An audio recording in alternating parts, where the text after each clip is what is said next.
Welcome to the Nathan Nephew Show. I am Nathan Nephew, your host here for another packed full show. Never an end of things to talk about. Obamacare is still broken. The website's still down. We'll definitely talk about that some more. It would be nice to be able to get away from that topic, but I don't see that happening anytime soon at all. Former president weighed in on it, and no, it wasn't Bush.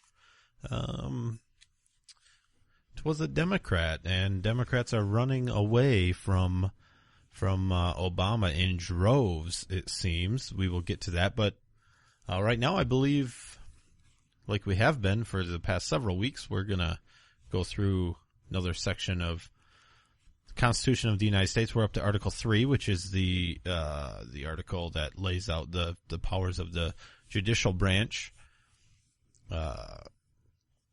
Fairly short article. So, of course, Article 1 about Congress is the longest article, because it's the largest, most important, most powerful branch of the federal government, even though Mr. Barack Hussein Obama does not believe that that is the case. Article 3, Section 1. The judicial power of the United States shall be vested in one Supreme Court. That's supreme with a small s. It is not the Supreme Court. It's one Supreme Court, saying that it's supreme, not naming it the Supreme Court.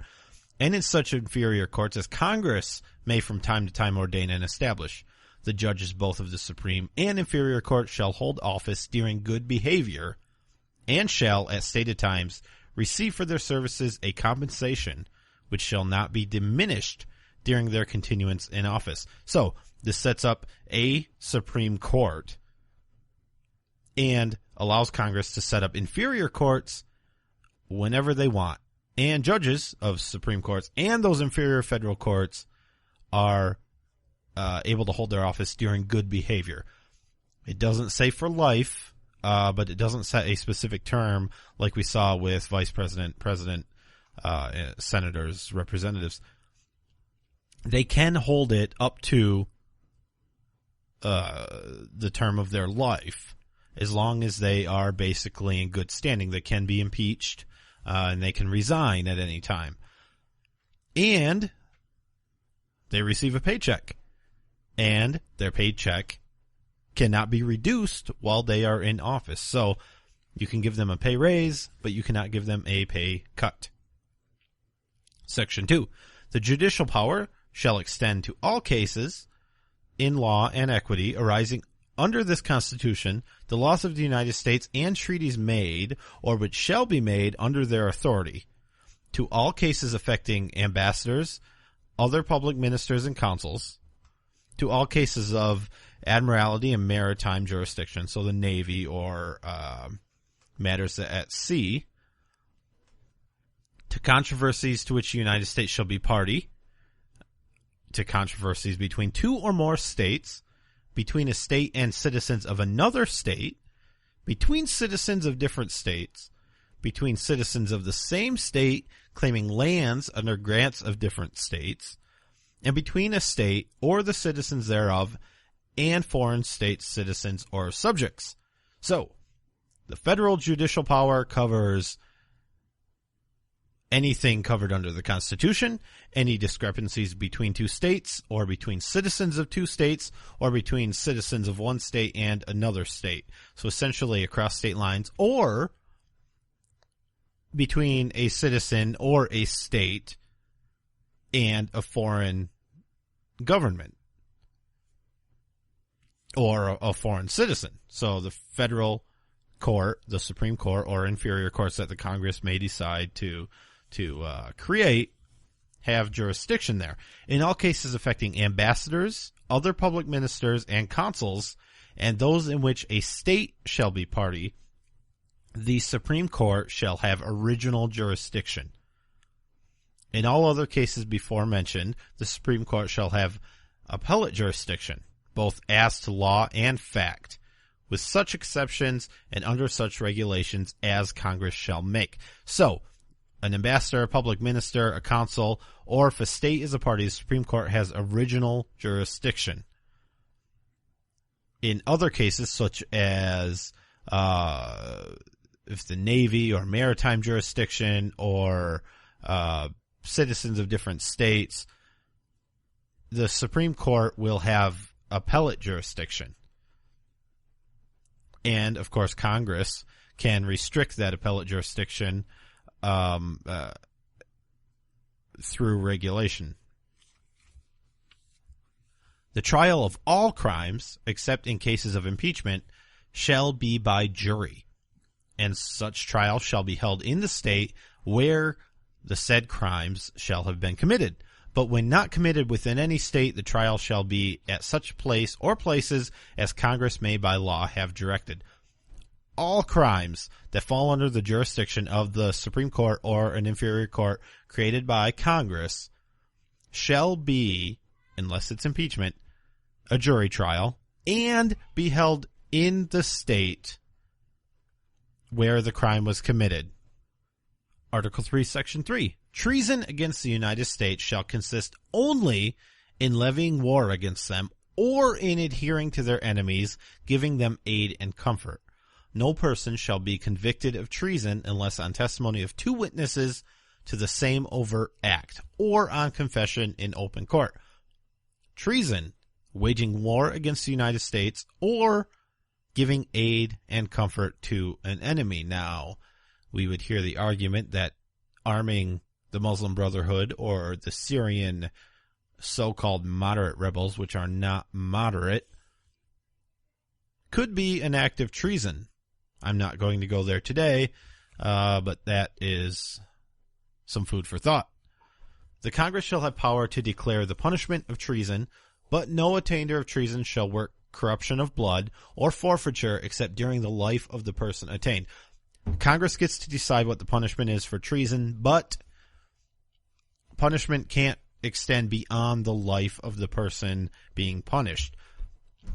That person can be sentenced to death, but their family cannot be affected. If that person's belongings are taken, either money or actual belongings, whatever it is, their family's belongings cannot be taken, and after they're dead, the punishment's over. Basically, the family cannot be punished for the acts of the person actually committing treason against the United States of America. So there we have it. That's Article 3.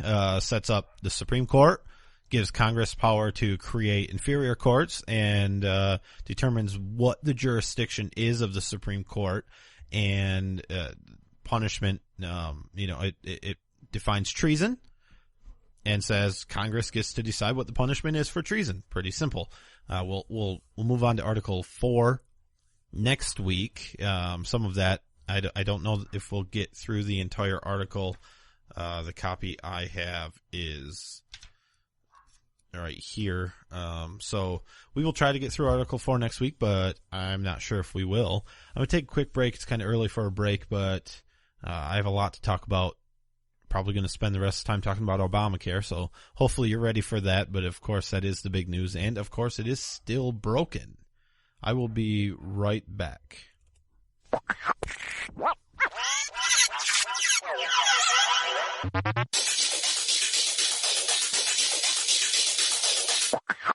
When it comes to TV, if you can't see the difference, why pay the difference? Switch to Dish for the best value in entertainment. Not only will you find the same channels you know and love for less, Dish sweetens the deal with free HD for life and premium movie channels free for 3 months, including Blockbuster at home. You can also save a bundle when you combine DishNet high-speed internet with your TV service. Why would you ever pay more for TV? Switch to Dish and see what real value is. Free HD for life, premium channels free for 3 months, scores of movies with Blockbuster at home, premium savings when you bundle DishNet high-speed internet service. Limited time offer, 24-month agreement with credit qualification required. Cancellation fee, auto pay, and paperless billing and other restrictions apply. Call for details. Call Dish Satellite, your Dish authorized retailer now. 800-507-9468. 800-507-9468. 800-507-9468. That's 800-507-9468.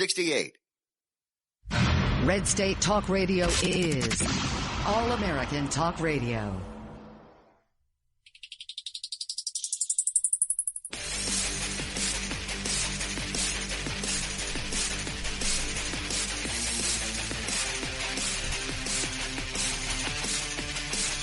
The Nathan Nephew Show.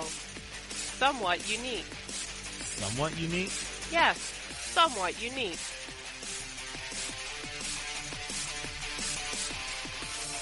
Welcome back. Did you see when HealthCare.gov first came out? There was a picture of a woman, smiling woman on the front of it. She became the face of Obamacare. Apparently not really by her choice. I shouldn't say that. She voluntarily gave some family photos. She didn't know, sounds like originally, that she would be pasted on the front of HealthCare.gov, and definitely she didn't know that HealthCare.gov would be a disaster of a website when it came out. But this woman came forward not that long ago, a couple weeks ago. She was taken off the website, and they said, well, it is a dynamic website. I mean, we just changed the picture. So she was taken off the website. She came out. No one knew who she was. She came out. Her name's Adriana. It looks like she came out because she claimed she was a victim of some sort of cyberbullying. People were being mean to her. And really, it's not her fault that the website was a disaster. And she claims she has no stance on the Affordable Care Act. She just had some contacts in the Medicare, Medicaid area, and so she gave them some family photos, and her picture ended up on there. She has not signed up on an exchange yet. Turns out she's actually not even an American citizen. So the poster for HealthCare.gov, the face of HealthCare.gov when it was launched, was not even an American citizen. Now, of course, she is eligible. She's living in the United States. She's from Colombia. She's living in the United States legally. So that's fine. But is it not fitting that the person who became the face of HealthCare.gov is not even a United States citizen? I mean, does that not speak exactly to what Obama would love, which is to allow all non-citizens, legal or not? In this case, she's legal, so I'm not ragging on her, but it's just fitting that there would be a non-citizen on the face of the biggest social program ever implemented in the history of this country. We'd put a non-citizen up there. Of course we would. But she came out, said, yeah, it was me. I didn't really know what it was supposed to be used for, literature, for advertising, and I don't really mind. Somebody else who came out recently to talk about health care and the Affordable Care Act. Now, we've talked over the weeks. Obama, for the last 3 years, 5 years almost, has been saying, when we pass this health care plan, and then after we've already passed this health care plan, you can keep your plan if you like it. You can keep your doctor if you like it. Then we find out 3 years ago, the White House Register stated, it's written in there, that they knew that you would not be able to keep your plan. If you like your plan, it doesn't matter. You're not keeping it if it doesn't meet Barack Hussein Obama's scrutiny. So the White House knew, meaning Obama knew, that you would not be able to keep your health care plan. He lied about it anyway. He made a political calculation that if he lied, it would work out better for him than if he told the truth, because, well, first of all, would the health care law have ever been passed if the truth was told that you wouldn't be able to keep your plan? I'm not really sure. And the way the Democrats are running from it now, it looks like if they would have had the same feelings then as they do now about the lie, the health care plan would never have passed. Former President Bill Clinton came out, and he had something to say about the health care plan. So I personally believe, even if it takes a change in the law, the president should honor the commitment the federal government made to those people and let them keep what they got. Let them keep what they got. Even if, Bill Clinton says, even if it requires a change to the law. The federal government should honor that commitment. This is coming. Now, you know you're in trouble when you're getting advice about honoring a commitment from Bill, intern in the Oval Office, Clinton. I mean, really, when we're talking about somebody convicted of perjury lecturing you about keeping a commitment and being honest, you have a problem. Now, Bill Clinton's not the only Democrat that thinks that. Democrats are running towards Republican plans to fix this problem. Democrats that aren't even up for election in 2014. Dianne Feinstein, as big of a witch as she is, she's saying, yeah, we promised we need to help them keep their plan. Now, it's not that they actually give a damn about your health care plan. Let's get that straight. Dianne Feinstein does not give a damn about your health care plan, and she would love single payer just like the rest of the Democrats. But they've made political calculations, and they realize that this is not working out. Obama's trust level is way down in the gutter, and they don't really want to be associated with that lie or with him. And they're always knee-jerk, do what we need to do to get our poll numbers up type of people. If it was politically expedient to cancel more healthcare plans, you know the Democrats would, whether it was right or not. That's the route they would take. Now, this is an interesting thing because the cancellations that are happening are they're less than they're unsuitable plans. They're plans that are subpar.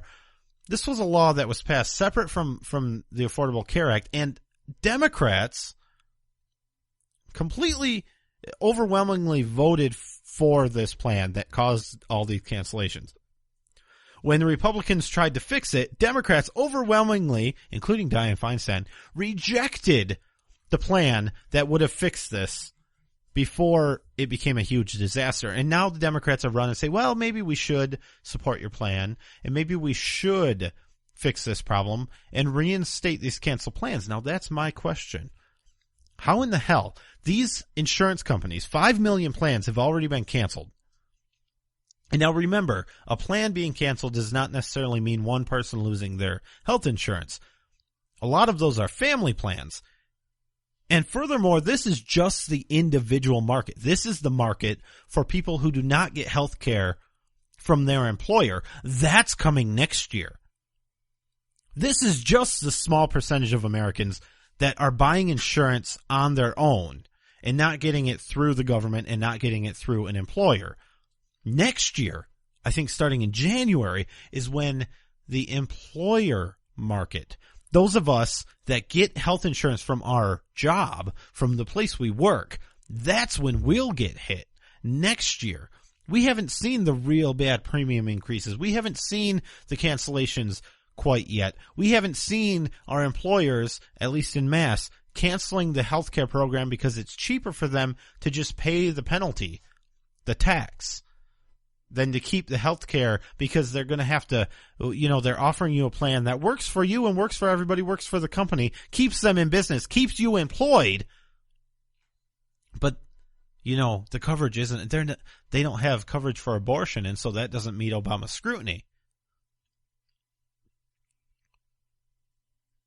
Next year is when that will really hit.